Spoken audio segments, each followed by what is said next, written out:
चंद बातें आपके सामने रखते हैं, क्योंकि वक्त की किल्लत है और गांव में एक जनाजा है, इसलिए ज्यादा वक्त ना लेते हुए सिर्फ इतना ही कहेंगे कि जो लोग आज कांग्रेस में शामिल हुए उन सबका कांग्रेस परिवार में हम लोग इस्तकबाल करते हैं और साथ ही साथ ये यकीन भी दिलाते हैं कि हमेशा से जब मैं इस इलाके का एमएलए रहा उस वक्त भी मैं एक ही बात कहता था कि मैं आपको कभी कोई झूठा वादा नहीं करता कि मैं ये कर दूंगा, मैं वो कर दूंगा, ऐसा कोई वादा मैंने आपसे कभी नहीं किया। हमेशा एक ही बात कही कि जब भी आपको जरूरत होगी आप आवाज देंगे तो आपकी आवाज बनकर आपके साथ खड़ा होने के लिए हम आ जाएंगे। आपके साथ किसी भी तरह का कोई जुल्म होगा, आपके साथ नाइंसाफी होगा, चाहे वो पुलिस प्रशासन की तरफ से हो, हुकूमत की तरफ से हो, समाज में हो, अगर आपको लगे कि आपको इंसाफ की लड़ाई में आप कमजोर पड़ रहे हैं, आप आवाज देंगे तो आपकी ताकत बनकर हम लोग खड़े हो जाएंगे। ये हमेशा से मैंने कहा और आज भी वही बात इस कांग्रेस के मंच से, ज्वाइनिंग सभा से भी मैं आपके सामने वही बात कह रहा हूं कि आप अपने आप को कमजोर ना समझें, क्योंकि जो जमहूरियत है ये जमहूरियत आम आदमी को ताकत देती है। ये आपकी ताकत है कि आज आपका रहनुमा बनकर कोई पंचायत में है, कोई समिति में है, कोई जिला में है, कोई एमएलए है, कोई एमपी है या कोई हुकूमत में है, मुख्यमंत्री हो, प्रधानमंत्री हो, ये उसको तख्त पर बैठाने की जो ताकत है वो सिर्फ आपकी है।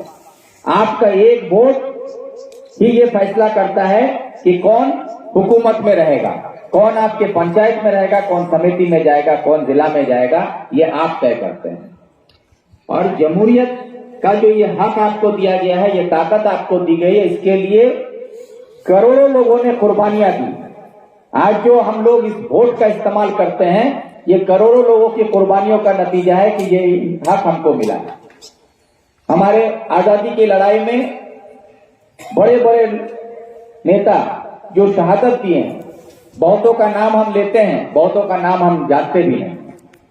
हमारे उलमाओं ने इसमें कुर्बानियां दी, बहुत बड़ी शहादत दी है। 21,700 उलमाओं को सड़कों पर फांसी में लटका दिया गया था। आप अगर उस रास्ते से गुजरे तो उस वक्त का ये कहानी कहा जाता है, इतिहास में बताती है कि रास्ते का ऐसा कोई पेड़ नहीं था जिसमें उलमाओं की लाश नहीं लटक रही है। इतनी बड़ी कुर्बानी के बाद आपको ये वोट देने का जो हक मिला है, अफसोस इस बात का होता है कि उनकी कुर्बानियों के बाद जो आजादी हमको मिली है, वोट देने का जो हक हमको मिला है, उसकी अहमियत को हम लोग आज तक नहीं समझ पाए हैं। ये सबसे बड़ी अफसोस की बात है। हम लोग मंच पे खड़े होकर आपको आपका हक दिलाने की बात करते हैं, आपको इंसाफ दिलाने की बात करते हैं, आपसे आपके हक को छीनने वालों के खिलाफ लड़ने का जो तरीका है, जमहूरियत जो हक हमको देती है, संविधान जो हक देता है, उस हक की बात हम लोग बताते हैं।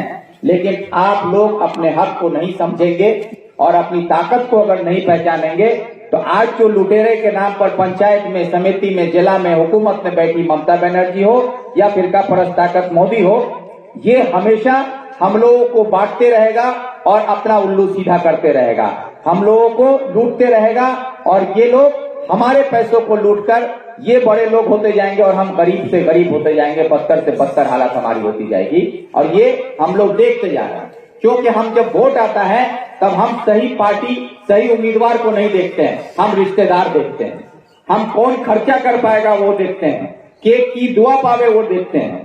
और ये देने लेने के चक्कर में हम अपना वोट गलत जगह पर देते हैं और 5 साल फिर उसी को गाली देते हैं जिसको वोट दिए हैं कि वोट ले साला कुछ नहीं करे पीछे। बोलते हैं कि नहीं बोलते हैं? ये बात को आपको समझने की जरूरत है कि आपको 5 साल गाली देने से अच्छा है कि आप एक दिन अपना सही फैसला लें। एक दिन का आपका सही फैसला आपको 5 साल परेशानियों से बचा सकता है। आज जिस तरह का माहौल है कि आपका मिट्टी चोरी हो रहा है, कब्रिस्तान का, शमशान घाट का, ईदगाह का, आपके गांव का, रास्ते का मिट्टी चोरी करके खा रहा है, आपका इंदिरा आवास का पैसा चोरी करके खा रहा है, आपसे इंदिरा आवास के नाम पर 1000 रुपया लिया गया कि तुम 1000 रुपया दो तुम्हारा नाम एंट्री हो जाएगा। 1000 रुपया आप लोगों ने दिया, उस वक्त भी हम लोगों ने मना किया, वीडियो का घेराव किया, लाठी झाड़ू के साथ हम लोग घेरे थे। लेकिन उसके बावजूद आज जो लिस्ट आया है, इस लिस्ट में कहा जा रहा है प्रधानमंत्री आवास योजना में कि जिनका मिट्टी का घर है वही घर पाएगा। लेकिन आपका मेंबर, आपका प्रधान, आपके यहाँ का टीएमसी का नेता, ये लोग आज अगर आप देखें जब लिस्ट, तो किसी का रिश्तेदार, किसी का भाई, किसी का भतीजा, किसी का सारू, किसी का समधी, सबका नाम घुस गया और सबका पक्का वाला घर है।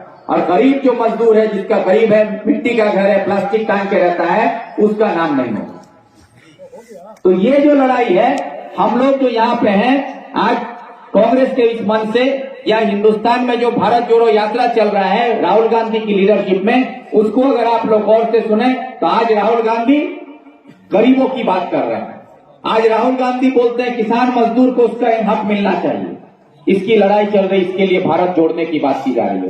भारत जोड़ने का मतलब क्या है कि आप और हमको जुड़ना होगा, गरीब को, मजदूर को जुड़ना होगा, किसान को, बेरोजगार नौजवानों को जुड़ना होगा, पढ़े लिखे समाज में जो लोग हैं अब बेरोजगार हैं, नौकरी नहीं है, उनको जोड़ना होगा। हर किसी तबके के इंसान को जोड़ने की बात की जा रही है, उसी को कहा जाता है भारत जोड़ो।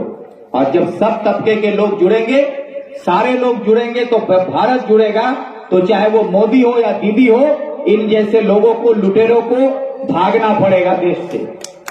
इसी की तैयारी चल रही है, इसलिए ज्यादा वक्त नहीं है और तकरीर को लंबा ना करते हुए सिर्फ आप लोगों से एक इल्तिजा करते हैं, गुजारिश रखते हैं कि आप लोग सुरजापुर के तमाम लोगों से, डाइटन के यहाँ पर जितने मौजूद हैं, सबको आने वाली 20 तारीख को सुबह के